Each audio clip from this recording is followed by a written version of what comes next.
મહેસાણા મહાનગરપાલિકા વેરા વસૂલાતમાં મસ્ત, વેરો ચૂકવનાર જનતા ત્રસ્ત. મહેસાણામાં ચાલી રહેલા વિકાસના કામો વચ્ચે સલામતીને લઈને સવાલો ઊભા થયા છે. મહેસાણા મહાનગરપાલિકા દ્વારા રાધનપુર 4 રસ્તાથી જવાહર સોસાયટી તરફના માર્ગ પર ફૂટપાથ બનાવવાની કામગીરી ચાલી રહી છે. ત્યારે રોડની એક તરફ બ્લોક તો બીજી તરફ કામ માટે ઉતારવામાં આવેલી રેતી અને કપચી રસ્તા પર અડધા ભાગ સુધી પથરાયેલી જોવા મળી રહી છે.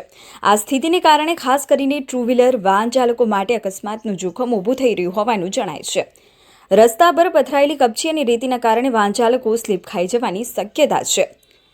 કહેવાતા આઇકોનિક રાધનપુર રોડને રાત્રિના સમયે આકર્ષક બનાવવા માટે રસ્તાની બંને બાજુ ડેકોરેટિવ વીજપોલો ઊભા કરવામાં આવ્યા છે. પરંતુ કેટલાક ઊંચા અને વજનદાર વીજપોલોને પાયામાં કામ ચાલુ નટબોલ્ટથી ફિટ કરીને ઊભા કરી દેવામાં આવ્યા હોવાનું જોવા મળે છે. આવી સ્થિતિમાં વધુ પવન, વાવાઝોડું કે અન્ય કોઈ કારણસર વીજપોલ પડી જાય તો રાહદારીઓ અને વાહન ચાલકોની સલામતી સામે ગંભીર જોખમ ઊભું થઈ શકે એમ છે.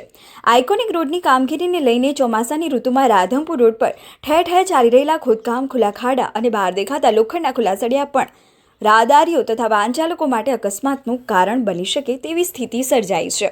આ તમામ પ્રશ્નો વચ્ચે ગંભીર સવાલ તો એ છે કે વિકાસના કામો સાથે નાગરિકોની સલામતીને કેટલી પ્રાથમિકતા આપવામાં આવી રહી છે. જો મહાનગરપાલિકાના વિકાસના કામોની ગતિ ગોકળગાય જેવી હોય તો જનતા પાસેથી તેજીથી વેરા ટેક્સ વસૂલવાનો મતલબ શું?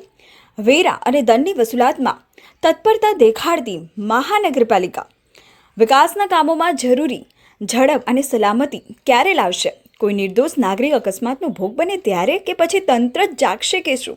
અને જો કામગીરી દરમિયાન બેદરકારી કે અપૂરતી સલામતીના કારણે કોઈ નાગરિકને ઈજા થાય અથવા જાનહાનિ થાય તો જવાબદારી કોની ગણાશે? કોન્ટ્રાક્ટરની કે મહેસાણા મહાનગરપાલિકાની? આશિષ પટેલ, મહેસાણા.